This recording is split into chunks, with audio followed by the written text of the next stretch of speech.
Hello and welcome to my Baldur's Gate 2 uh, tips video. Uh, Here's the thing, I actually made this video a couple months ago, but honestly, it was really bad. I mean, it was not a good video. Really, none of mine are. They're incredibly slapdash, they're very vanilla. I don't really have the time or the energy anymore to do something like grandiose, something that really is worthy of being seen by like more than three people. I don't know. I have this sneaking suspicion that, like 99% of the people that watch these videos are just razzing on them in some private forum somewhere because they're so incredibly cringe. But apparently, there are a few people who actually like it, so I've decided let's go ahead and do one. So, that cringe out of the way, Baldur's Gate 2. Just like my first Baldur's Gate video, I want to preface this by saying this is a beginner's video. All right, this is not advanced tactics. This isn't advanced tips and tricks. This video is just basic stuff that will help you get much more enjoyment out of the game, having never had played it before. Because I'll get into this. Excuse me. I'll get into this later in the video, but when I first played Baldur's Gate 2 when it came out, I hated it. I loved the first game and I loved the flow of the game, how non-linear it was and how it didn't matter where you went or when you went there, the game sort of was accommodating to you. Baldur's Gate 2 isn't like that. I actually think that at least fundamentally BG1 is better because BG2 has this non-linear section in the beginning that the game does gives you no help for in figuring out where to go and when to go there. And then you have this highly linear section in the middle. And then when you get to the end of the game, that non-linear section from the beginning of the game opens back up again and you have no idea what you're doing. It's really hard, that beginning part, because I don't want to spoil anything, but of course, like half an hour into the game, Imoen gets kidnapped. So the whole point of the beginning of the game is you have to raise up enough money to give the Shadow Thieves their fee to get you to the place where Imoen is being held captive. You can actually do this very early in the game because they lower their fee a couple times, and you could do it very early. But it actually behooves you to do certain quests first. So what bothered me about Baldur's Gate 2 when I originally played it was that I didn't know what quests I could do, and since every single, and I'm not lying about this, every single screen of the game, especially in the main town of every NPC is giving you a quest. So you'll end up with like 100 quests in like your first 20 minutes of playing the game. It's ridiculous. And the sad thing is 99% of them you are not strong enough to tackle at the beginning of the game. But the game doesn't tell you that. That's my only knock on Baldur's Gate 2 is for a new player, and this is what pissed me off when the game came out. For a new player, you're completely lost. You have no idea which quests you should do, who you should do them with, and what the flow of the game is. That's what I loved about Baldur's Gate 3 is that Larian kind of does this in their games where they kind of fake non-linearity. If you ever played Larian games like, the two original Sin games are a perfect example, or Divinity 2 Dragon Knight. Same thing, where they make you think the game is non-linear, but it's actually very linear, and the world is made to look big, but it's actually small. And they have this subtle way of pushing you in certain directions. Yeah. Baldur's Gate 3 is actually a very linear game. And it kind of works because it hides its linearity well. But Baldur's Gate 2 does not. Baldur's Gate 2 is very non-linear and it will kick you in the nuts. And it won't care. So, okay, let's get this video on the way. Like I said, this is for people who have never played it before. I assume you've played and beat the first Baldur's Gate. Okay, maybe you've even done 3, but it's not needed. So, first things first, I have a little document here. This document was written when I was, half messed up, so it's not going to be the brightest thing. But here you go. So the first thing you need to do, keep in mind when you're playing Baldur's Gate 2, is about the flow. It's about what quest you can do and when. When you first get out of Irenicus's dungeon and Imoen is kidnapped, there's basically three main quests that you should do. It doesn't matter what order you do them in, but I would recommend doing the Copper Coronet Slaver quest, the Umar Hills / Say Dragon quest, and then the quest in Nalia Diarnis's castle. If you're playing a fighter or a paladin, that will also be your stronghold quest. You can also do the Cult of the Eyeless quest. We're going to cover these in a bit. You could also do the other stronghold quests, like what is the one with the Druid Grove? The Druid Grove is a good one. I think the Druid Grove's pretty easy. I think you just end up fighting some Myconids and a couple shapeshifters. It's not really a high level quest.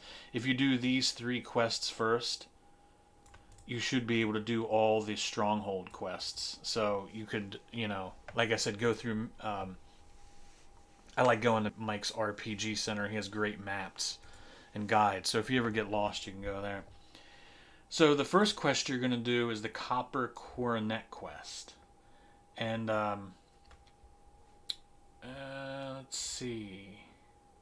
Actually, you know what? Even before you do that, you ought to work on your... We'll get back to that. You ought to work on your party dynamics.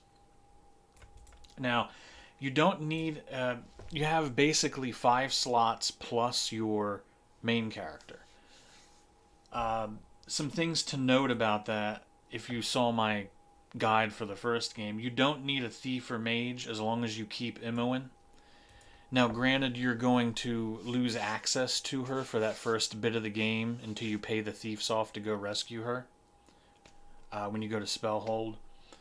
So, until you get Imoen back, you could grab Jon Janssen. He's actually a neutral mage, and he's pretty decent. Where is he? Right here. He's in the government district of Athkatla. I don't think there's even any quest. There's a small quest that he might have you go on, which doesn't make sense, and it's a real creepy gnome quest, but it's not very difficult. It's like free experience. It's like his niece is sick, and you have to go get the cure for her. But he won't have you go on that quest unless you keep him for like a couple months.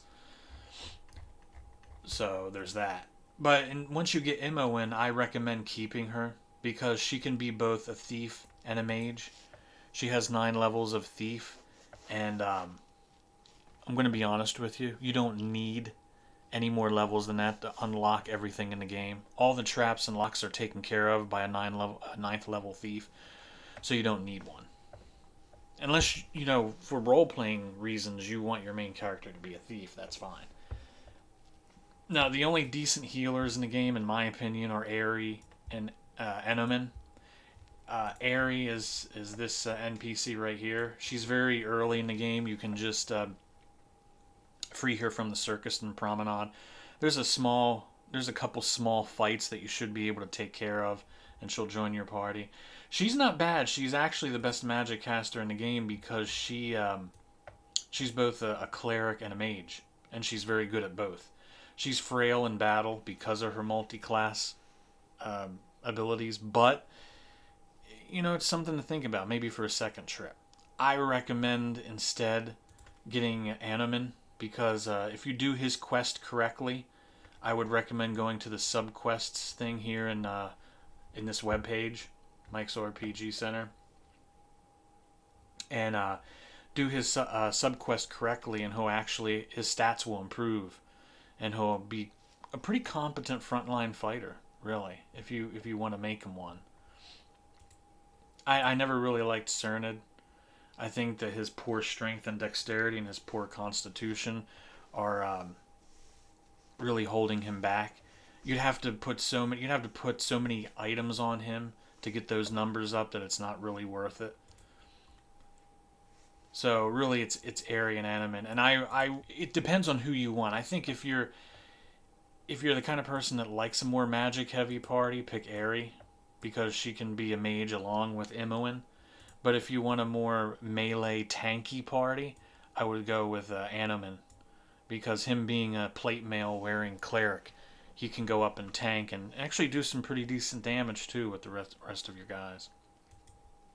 Also, as a bonus, if you have Minsk in your party, Aerie uh, interacts with him quite a bit, and there's a little subplot that they both have together that if you're a fan of Minsk, you definitely want to see at least one time in your life because it's really sweet and heartwarming. It's the best part of the game, so keep that in mind. A good party has Imoen as a thief mage, which is what she starts as, and you shouldn't change her.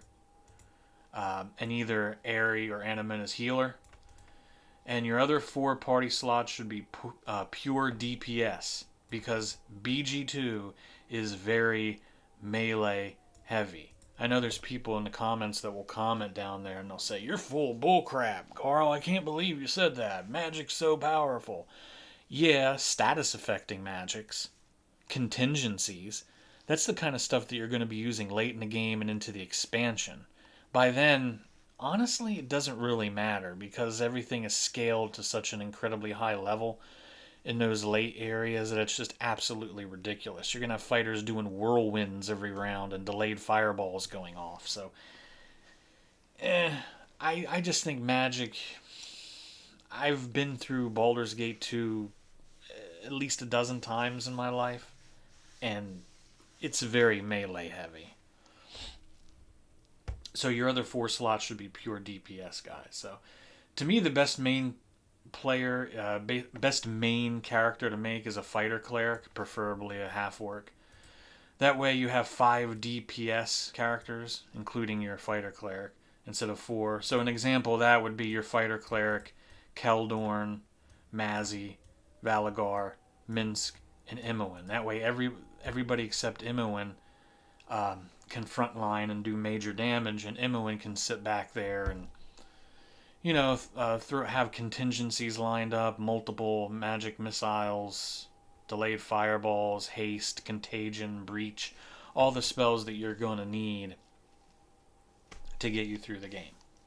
So, now if you aren't playing as a cleric, okay, if you choose not to, and you want to be a rebel and not listen to me, the general best good line party is you, Keldorn, Minsk, Valagar, Animan, and Imoen. Now, Mazzy can be skipped. You can take her out, and instead, Animan will go in her place and be the healer. Mazzy is very good. I do like her. She will have incredible armor class because of her dexterity and the fact that she's a fighter. You give her a tower shield and plate mail, and she's, like minus 12 armor class. But since she only uses short swords, and unless you, buff her strength up, she can't use anything more than that. Her damage potential is very low. So, Mazzy is, where is she? She is one of my favorite characters. She has a very low strength. Her stats are pretty good except for that strength. She's in the Temple Ruins near the Umar Hills. So when you go to do that Shade Dragon quest, you'll meet up with her. But, like I said, if you're not playing a cleric, you can take Mazzy out, put Animan in her place, or Aerie. Either one will work as good as a healer. And then you can be whoever you want to be. Monk is a good character class. Okay, now what to play as, pros and cons. Like I said, the fighter cleric is the best, but other good choices are monk and swashbuckler.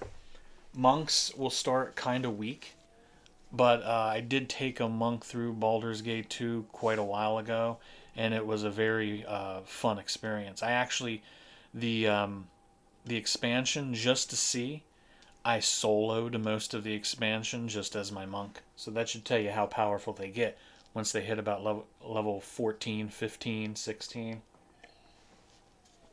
They're basically unstoppable. Third edition D&D monks were even more powerful. So if you ever play Neverwinter Nights 2 or either Neverwinter Nights game, play as a monk and you'll see what I mean. um, Fighter Mage works well. And Swashbuckler. Swashbuckler is just a broken class. They're a thief that sacrifices thief abilities to get more damage potential. They dual wield and can have up to level 3 dual wielding. They're one of the most broken classes in Baldur's Gate 1 and 2. Fighter Mage works well. I'm a big believer in them. If you saw my first video, you know one of my best endgame parties had a Fighter Mage. An Elven Fighter Mage works because elves get a bonus with longswords.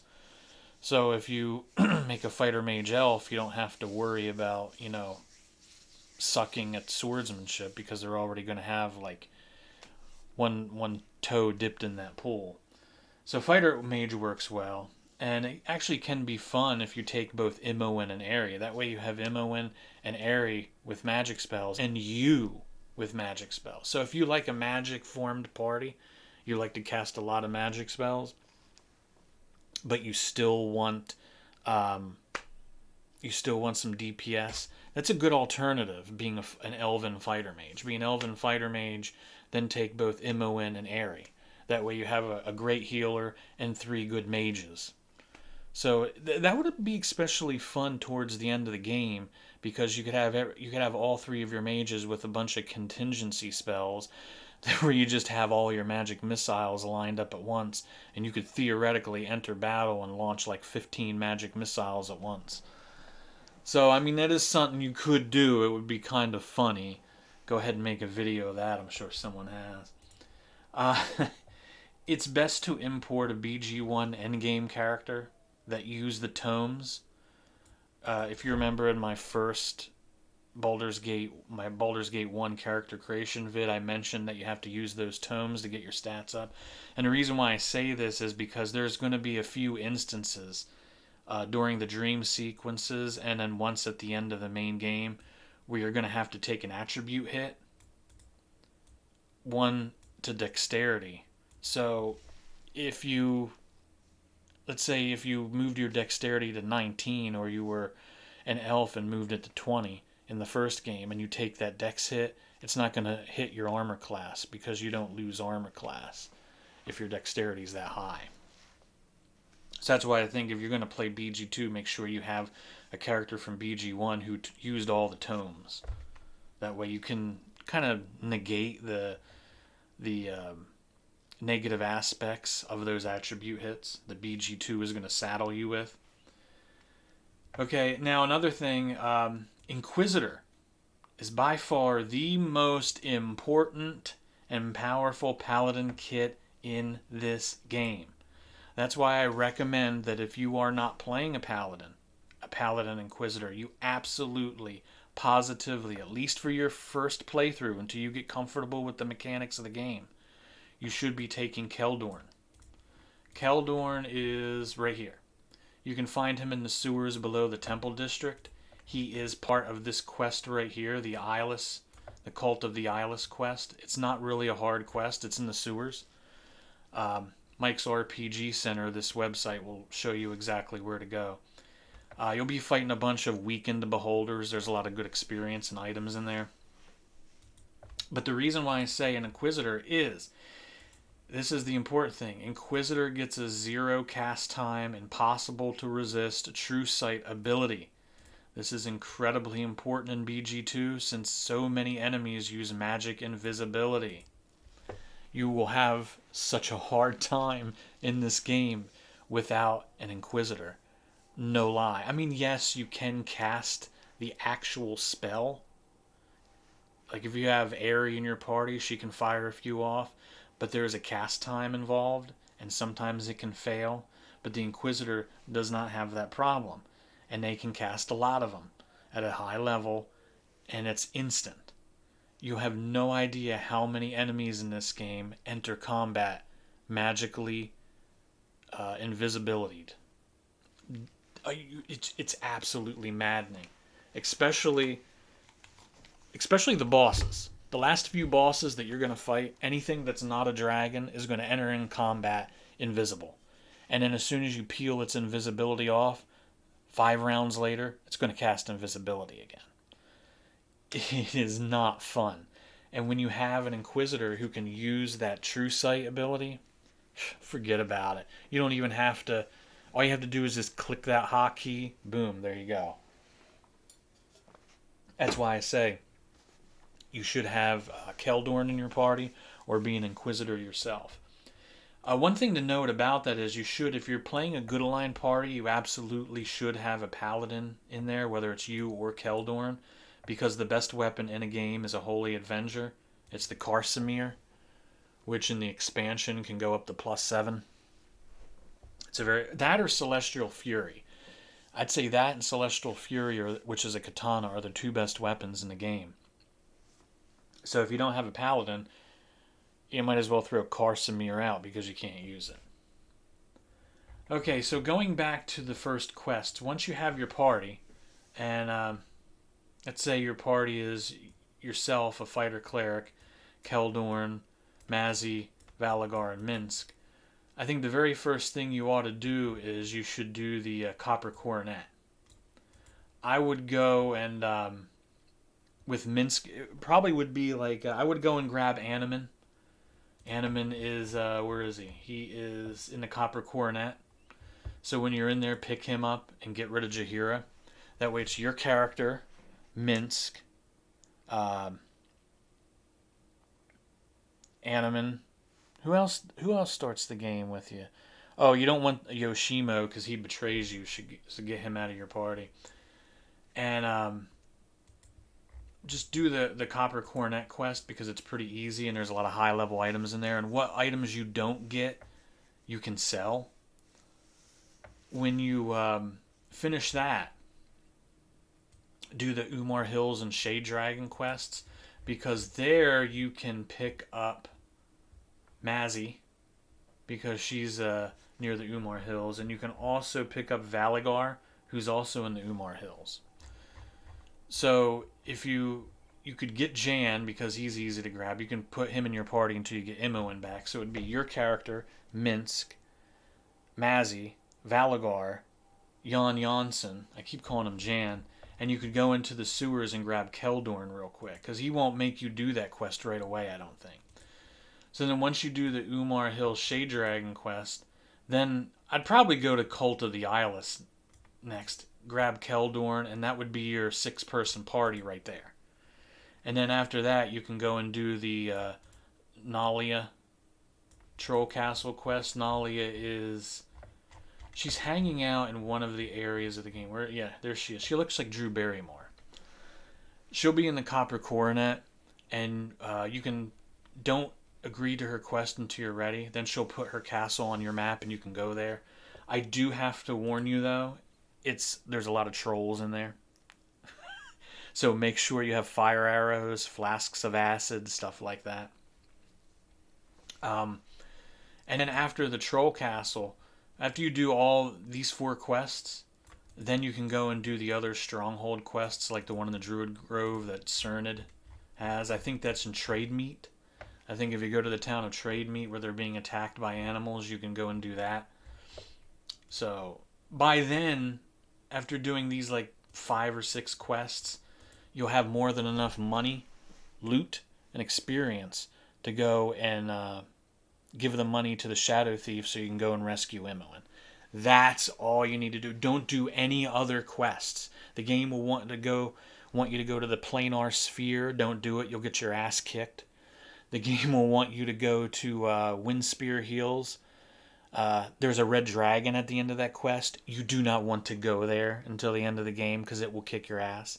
When you go to Shade Dragon quest, there's a dragon at the end of that.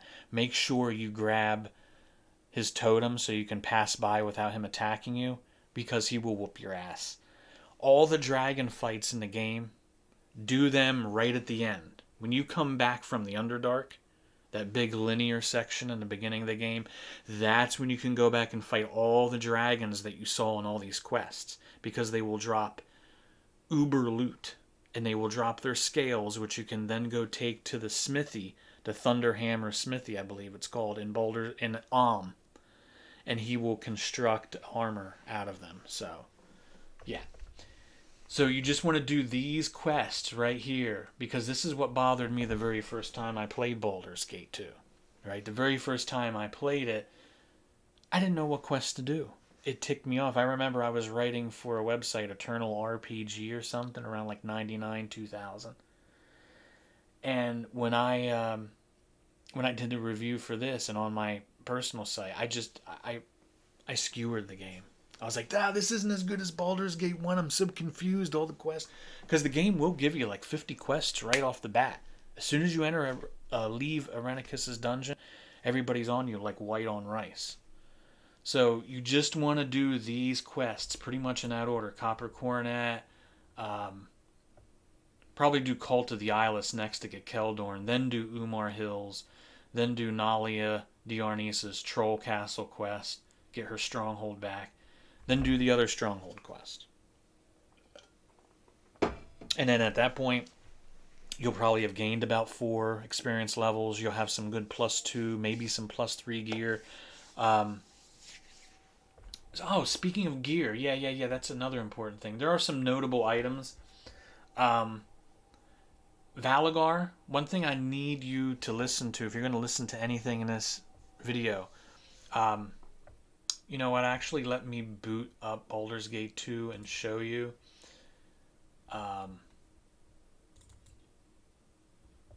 Let's boot up my endgame party here. One thing that you need to keep in mind, and I hope this isn't too loud because I'm not...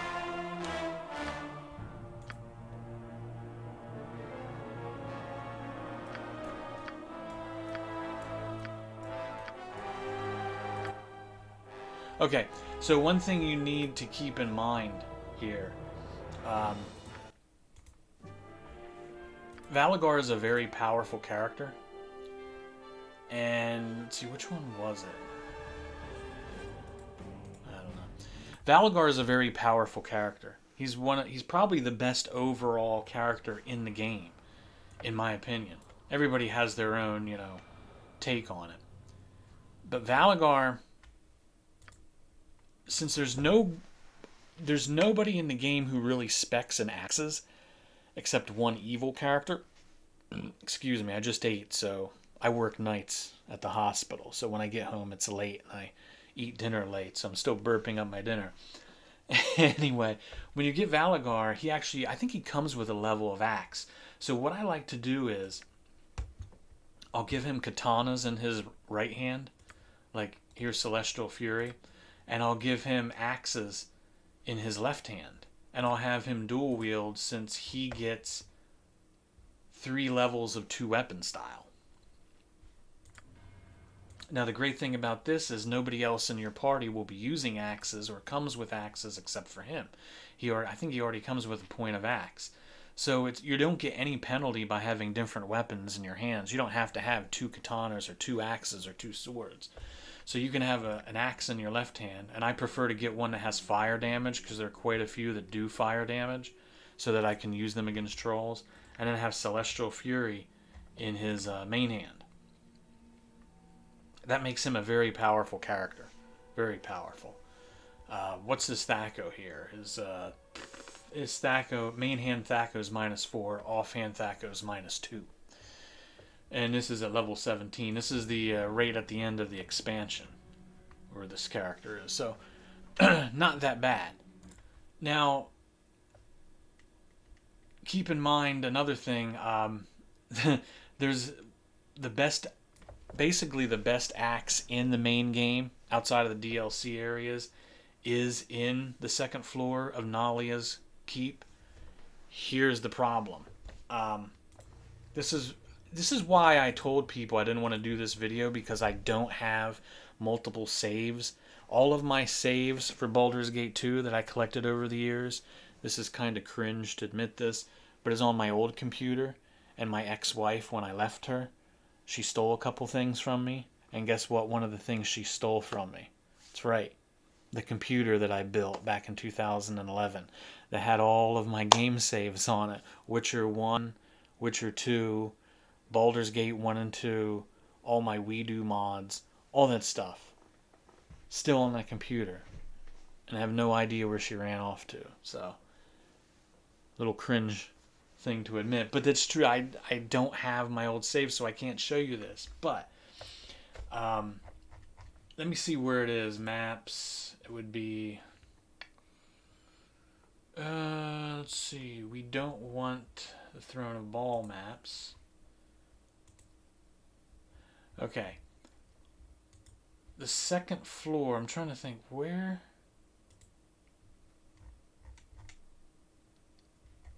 Yeah. On the second floor. Okay.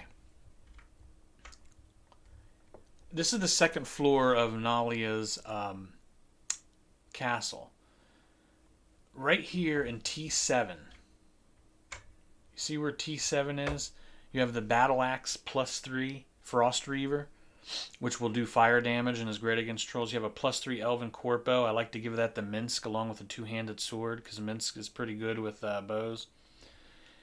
And you'll find the another thing to keep in mind, you need to get those 3 flail heads because you can get a +3 flail that does fire and acid damage.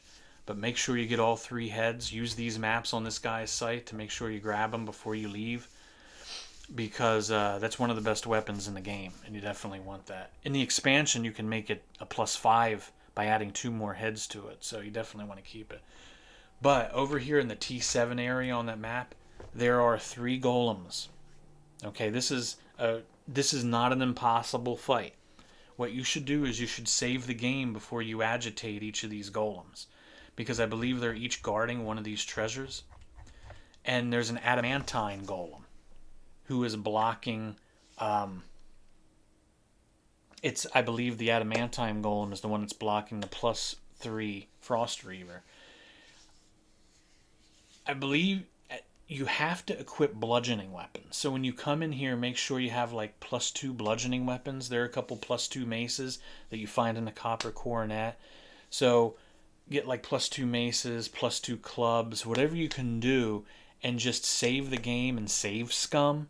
I know people don't like to save scum, but save scum and keep fighting that adamantine golem. It will release a gas, so you may need to cast clean air, or you may need to throw down some slow poisons. Whatever the case is, you got to survive it. Even if you just put like Minsk and Valagar in there or something, and have him beat on the guy with +2 clubs and maces.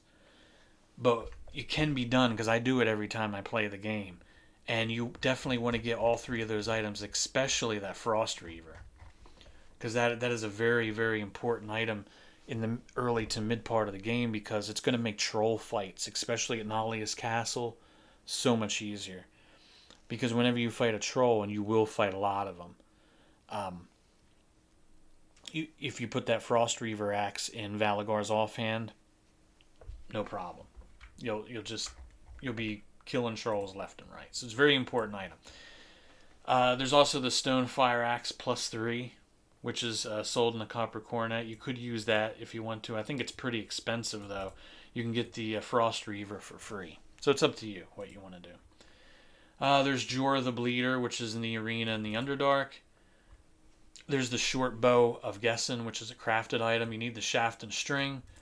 The string is in the Bridge District's Tanner quest, which is something you could probably do pretty early on. It's not hard. There's a little hard thief quest, or your thief fight down in the basement of the building, which might be a little hairy for a low-level party, but you could probably do it. And the string is in Spellhold, in an area guarded by some clay golems. Cromwell the Docks will then build it for you if you bring the pieces to him. It's a short bow that doesn't require arrows. It shoots electric bolts. I usually give it to Imoen.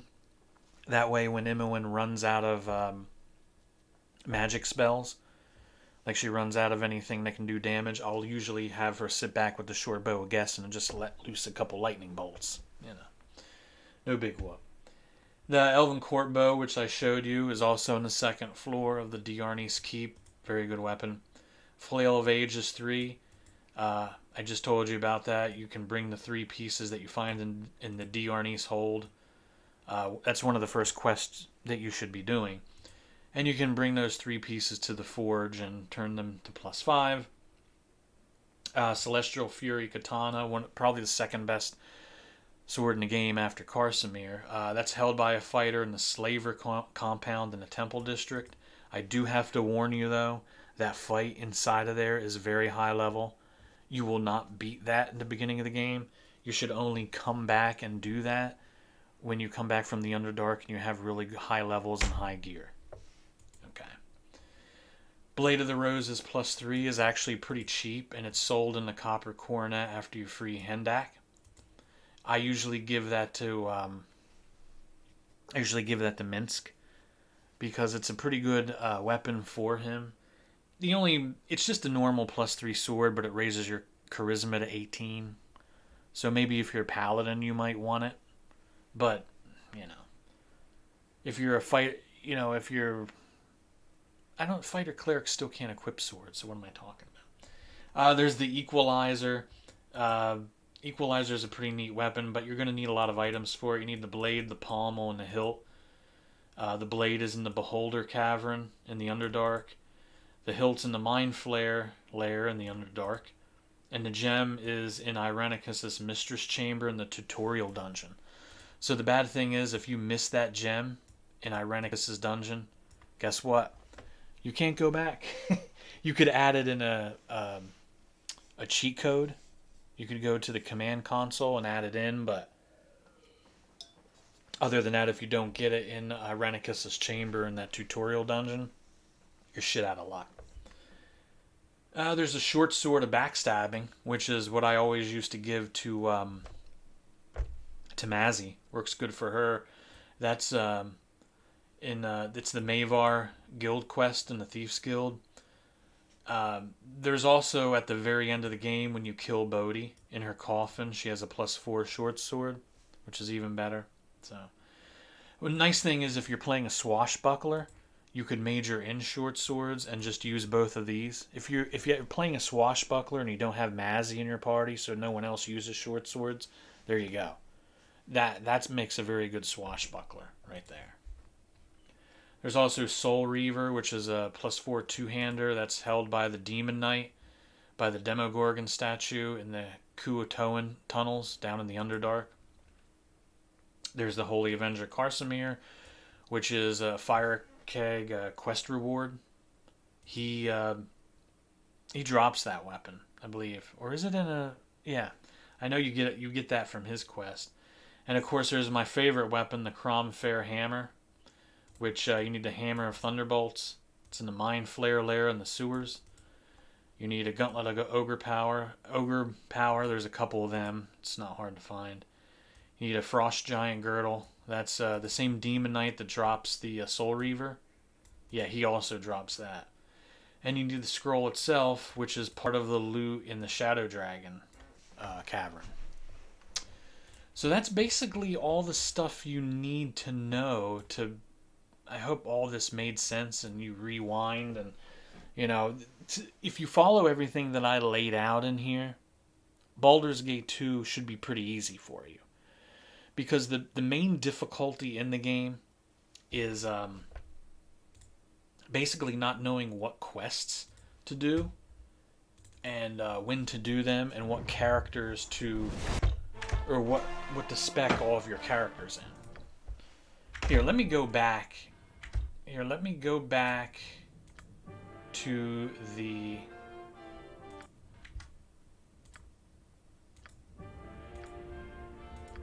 Oh, it's thundering outside. My computer's probably going to get shut off. The electric always goes off in thunderstorms. So, let me load my end game save right before the end. Now, the Crom Fair Hammer, I like to give this to a cleric. I still say playing a half-orc fighter cleric is your best bet if you want to have an easy first trip through this game, because then you can be both a healer and a tank, and then you can just have all 4 of the best tanks in the game, Minsk, Keldorn, Mazzy, and Valagar, and then have Imoen be your mage, and she can open locks and traps. See, I got the short bow of Gessen. She can sit back there and use that. Um, I have the Blade of Roses on. Oh, here's another thing I should mention. When you play this game, a lot of enemies, like I mentioned with those adamantine golems, there are a lot of enemies in this game that are very rules specific. They don't F around. So you're actually going to need to use. Everybody in your party, whether they spec in it or not, should have a bludgeoning weapon. See how every character I have in here has a bludgeoning weapon? Even if they don't have the necessary skill in that weapon type, because you're going to find a lot of enemies in this game that are resistant to bludgeon, resistant to slash, or resistant to pierce. So you're going to have all three weapon types equipped on every character. You're going to need a piercing weapon, you're going to need a slashing weapon, and you're going to need a bludgeoning weapon. See how Mazzy here has got a piercing weapon, bludgeoning weapon, slashing weapon. That's the way you're going to have to do it, because you're going to encounter a lot of enemies that are going to be like that. So what I do is I spec Keldorn to be two-handed so he can have Karsamir. I spec Minsk to be one-handed because I usually give him a shield and give him the Blade of Roses. Mazzy, give her shields and a short sword. Very simple. Valagar, I give him axes and katanas. So that party right there will get you through the game, no problem.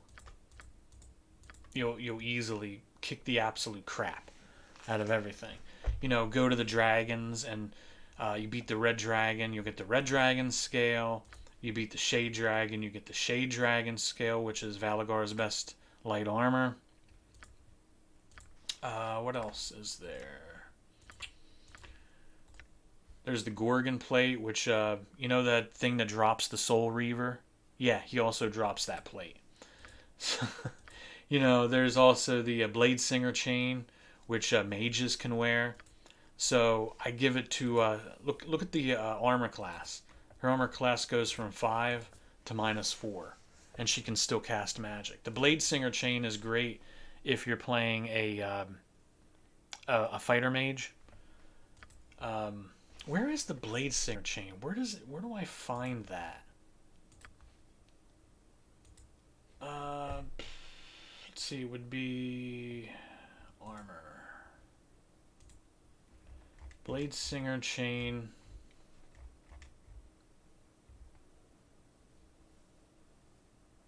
I think it's the Elven Chainmail, isn't it? No, it is. Okay. It's the Black Dragon. It's the Black Dragon. You won't get that till near the end of the game. But that's really good, and I also use that in the expansion too, because it's basically like the ultimate armor for a fighter mage. So, yeah. Another thing to keep in mind is if you get drow metal, any kind of drow items from the Underdark, don't bother hanging on to them when you leave the Underdark, because as soon as you do, they'll turn to dust. So, you find any drow items, just throw them in the trash. You don't want them. So it's kind of pointless. So, okay, that's my Baldur's Gate 2 video. As cheap as it is, it's very low. Look, it's low quality. Some people wanted this video, so I made it. I do apologize for it being slapdash and kind of unprofessional. I work 50 hours a week. I get tired. Stay up late playing. Right now I've been playing World of Warcraft with a good friend of mine. So, I mean, it's, I just try to chill. These videos, I don't really have the time or effort to make them really snazzy like everybody else does. If anybody out there knows how to edit videos and wants to edit my videos for them, I'll pay you some money. Money's what I have, but free time I do not have. So yeah, that's my Baldur's Gate 2 video. I hope it's not too cringe. I can imagine a lot of people probably laughing at this because it's so absolutely ass. But Baldur's Gate 2 is a very good game. It's very fun once you follow the really stupid ass design decisions that they made in it with the quests and the flow. Once you get back from the Underdark, and you're like basically godlike at that point and ready to kill all the dragons. Then you can go and do all those other quests. Then you can go into the planar sphere and meet Valagar's uncle, who's in there. He's a lich. It's a pretty nasty place. You can go and do all those other quests. You can go and do Herr Dalis's quest, where he goes and off into another dimension or wherever. You can do all those cool quests. You can go and fight the fire dragon, the shade dragon, kill the silver dragon, do whatever you want. That's when you go and you start doing all those other quests. Just keep in mind, the most important thing is right here. Make sure that you stick to these quests and only these quests before you go to Spellhold. Because these are the quests where you're going to get the best equipment, you're going to get the best party members, you get everybody together, get all your good stuff, all your money, all your equipment, all your loot, all your levels, and you'll be ready. Because you're going to spend like 20 hours in the middle of the game in a very linear section, and the game will not let you come back to the overworld. You will be stuck in the Underdark for like 20-30 hours. You're not getting out. So yeah, that's Baldur's Gate 2 in a nutshell. It's a very good game.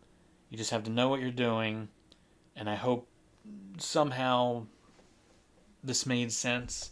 You know what? Let's go and play. I'll show you what a properly leveled party can do. One day I might actually get around to going through it with the expansion with this character I made. When I lost my computer and I lost my saves for this game, I've been meaning to like finish off this game in the enhanced edition. I was one of those people that was really against it. I still believe that if you want to play Baldur's Gate 1 or 2, you should get the originals. Try to find them on a disc, or get the originals off of GOG if they'll let you buy them, and then use the WeDo. Go to the Gibberlings 3 website and use that whole WeDo mod system to, I think I explained it in the first Baldur's Gate character creation video. If you go back there, you can see it. And then use that as a base for your Baldur's Gate experience. Because I really think the enhanced edition isn't as good. They change a lot of things, and there's a lot of bullcrap added. And I'm not really a big fan. So we'll show you. Let's get into a fight here somewhere. Probably going to end up... Oh, I'm in... Okay, never mind.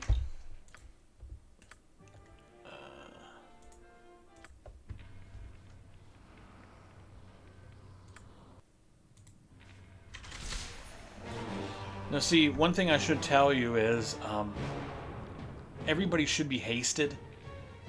If not through a spell, then by Boots of Speed or some other item.